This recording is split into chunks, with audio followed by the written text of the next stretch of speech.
Final Fantasy V came out in Japan in 1992, and be almost 7 years later before there was a proper international release in the Final Fantasy anthology. But plenty of Americans, myself included, had already been playing a fan translation of the game on emulation for years. Anyway, since I had first played it, 5 has always kind of sat in my head as this really interesting title, but it really took me returning to the series years later before I could put my finger on what exactly it was I liked about it. And, well, it took me really analyzing the series to figure out whether or not it's a good game. So, let's get into it.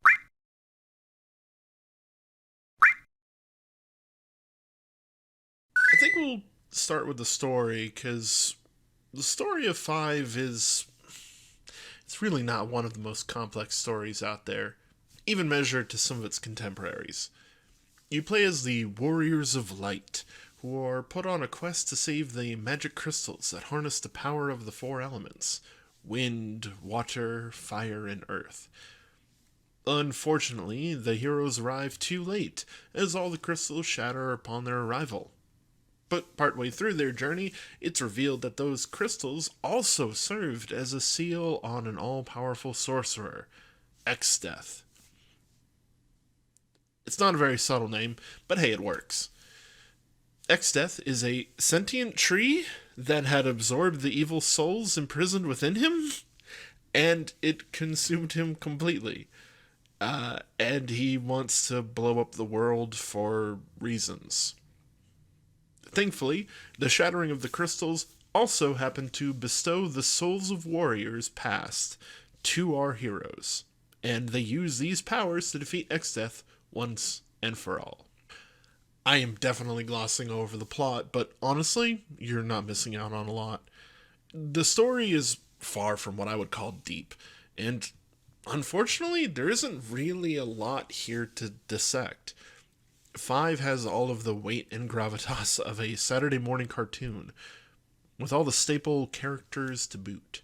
You have a lone adventurer that has to learn to work as part of a team, a warrior with a tough shell surrounding a soft, nougaty center, an old mentor with amnesia that will either say something very wise or something very, very weird, a small child that can speak to animals, and, most importantly, girl. To be clear, though, I don't really see this as a negative. I'm making a little bit of fun, but honestly, in my book, a simple story done well is way better than a complex story done poorly. The Warriors of Light are on an adventure to save the world from an unstoppable evil. It's really less interested in a deep, meaningful exploration of the narrative and more interested in bringing you on a fun journey. There are some cool events at some bizarre locations, and there's even a few times where the story gets emotional and sentimental. Although those moments are rare and quickly glossed over as the story just moves on to the next thing. Honestly, what I would really like to see is any sort of character progression for our main heroes. The closest we get to it is from Faris, when it's revealed that, spoilers, Faris is not a pirate king, but is actually a princess. But other than a brief moment where they abandon their monarchly duties to resume their more mercenary ones, we don't really get to explore that much about their journey, or what it means to them to live a dual life of royalty and piracy. Most of the characters end the story as they're introduced, and whatever growth they have is ultimately kind of minor. At the end of the day, 5 story is a lot like movie theater popcorn. If that's why you're going to the theater, well, you're going to find it's not really worth the price of admission. But it's just edible enough to be food, just light enough not to ruin your appetite, and just satisfying enough to not be distracting. The thing that is worth the price of admission, and one of the reasons that this is one of my most played Final Fantasy games, is the job system. I love a good job system, and 5 has one of the best ones in the series. The way that the job system works is that you can assign a job to each character. There are your staples like Black Mage, White Mage, etc. There's also some kind of like more interesting stuff, like the Mystic Knight and the Beastmaster and the Bard and the Chemist. Each job brings their own skill set in both passive and active abilities. Leveling up in a job will let you master some of those skills, which you can then equip one of those skills to a different job while you're in that job. This right here is kind of what adds so much depth to the system. You can mix and match some ridiculous combinations of stuff to create these unstoppable powerhouses. Maxing out the job levels to a particular job even masters that job for that character.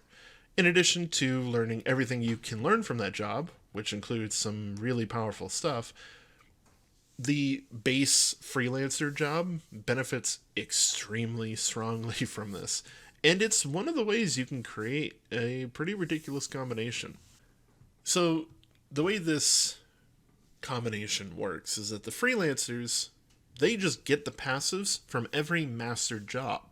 And instead of just equipping one skill, they're allowed to equip two.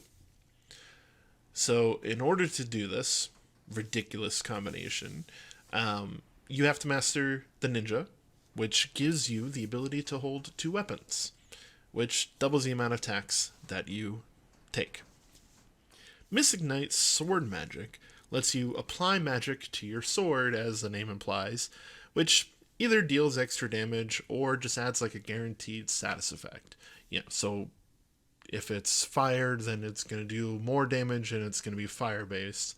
So if it's weak to fire, it takes more damage.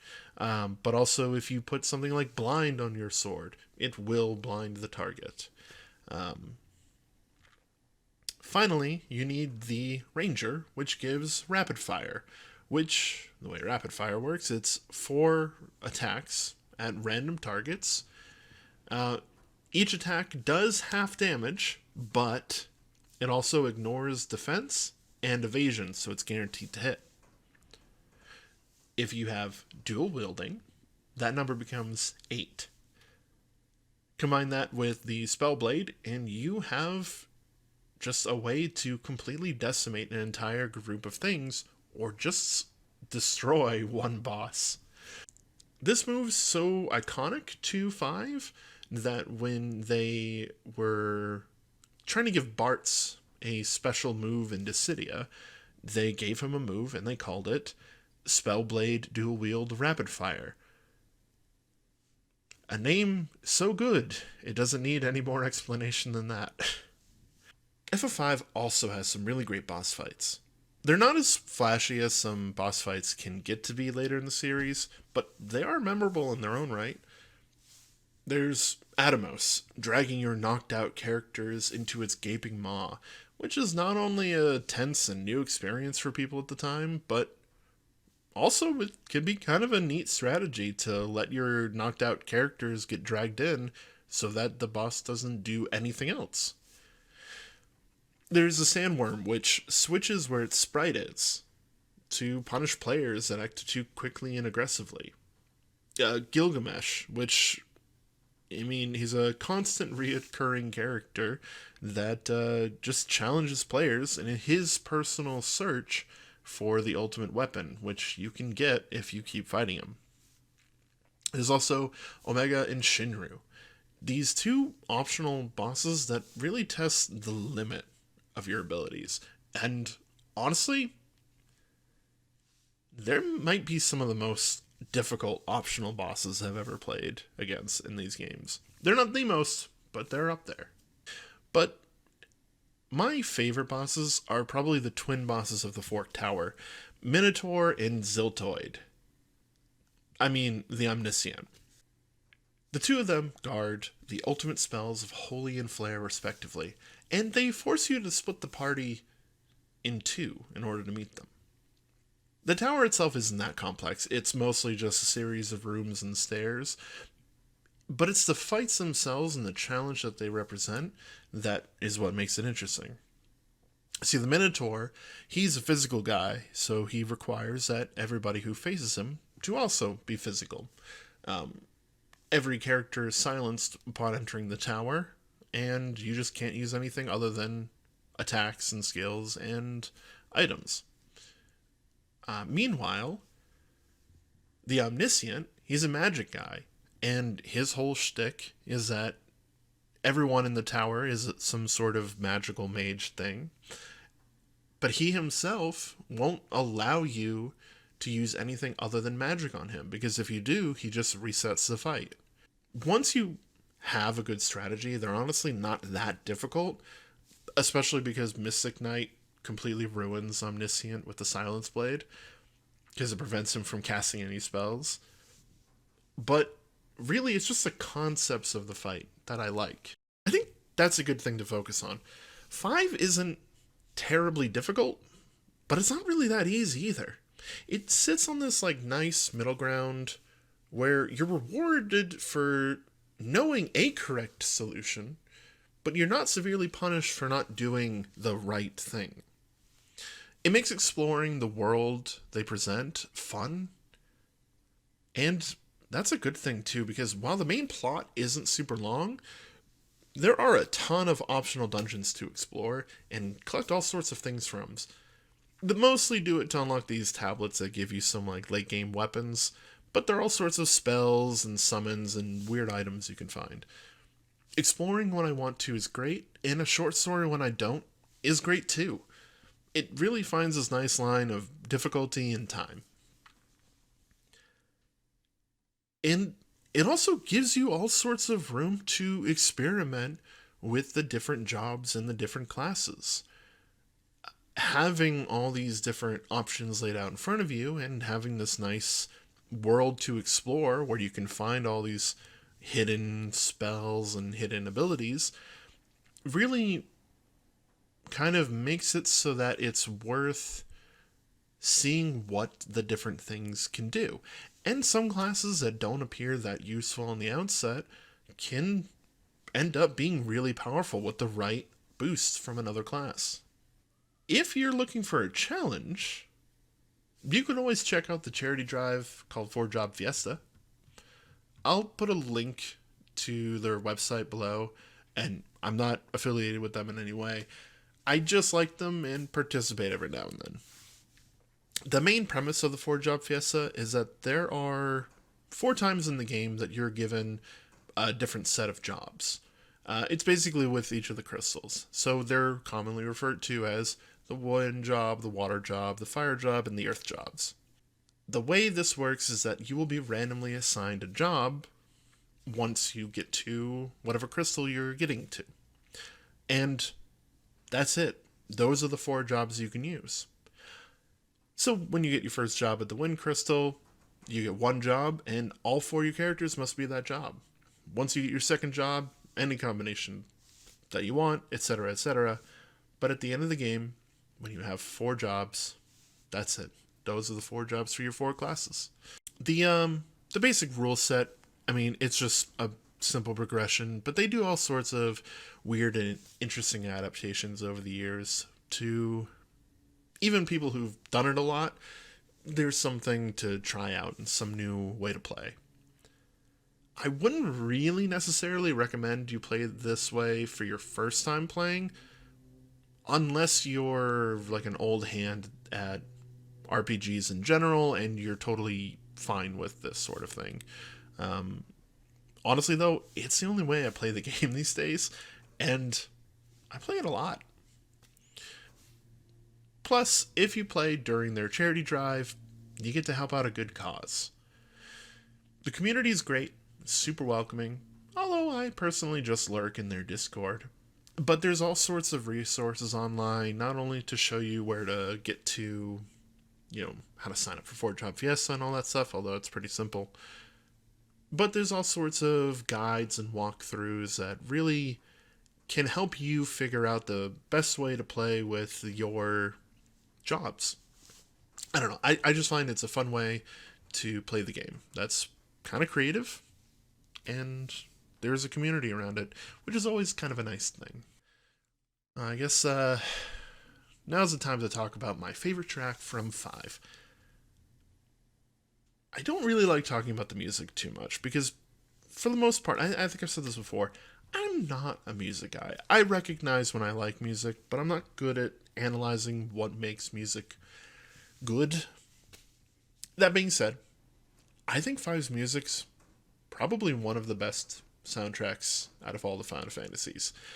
Not a lot of people really bring it up as a good soundtrack because 5 isn't really that popular, but I think it deserves a listen at least.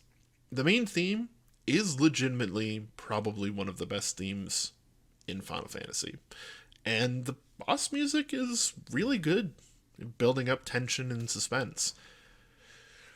But the biggest standout track, it's easily the Clash on the Big Bridge. It only plays once during a kind of intense scene, but oh boy, does it make it a memorable one. Yeah, it's probably my favorite track. So, Final Fantasy V, it's certainly a Final Fantasy game with really strong combat system. It's just fun to mess around with, and it's a world that feels good to explore. Unfortunately, it's got a story that's just kind of there, with your heroes moving rapidly from story beat to story beat like an old cartoon. It's not a deal breaker for me, but I can definitely see how it would put someone off that's looking for something with a little bit more depth. If you've never played a Final Fantasy before, this one, honestly, not a bad place to start.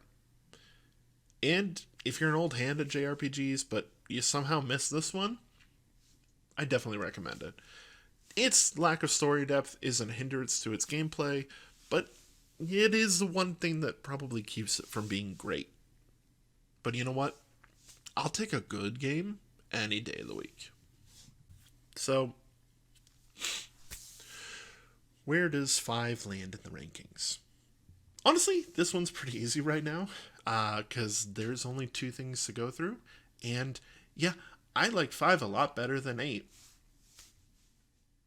It doesn't overstay its welcome, it has a world I want to explore, and the story is generally agreeable, even if it's not that good. Oh, and obviously the drop system. Yeah, so this is a pretty shallow list so far, but I think with the next game I play, this list is going to start being a little bit more interesting. And the next game on the list, this baddie over here. I just really want to play 12 right now. No other reason. That's pretty much how the list is going to go. Anyway, that's it for me here. Thank you for watching. And remember, consume media freely, but don't let it consume you. See ya.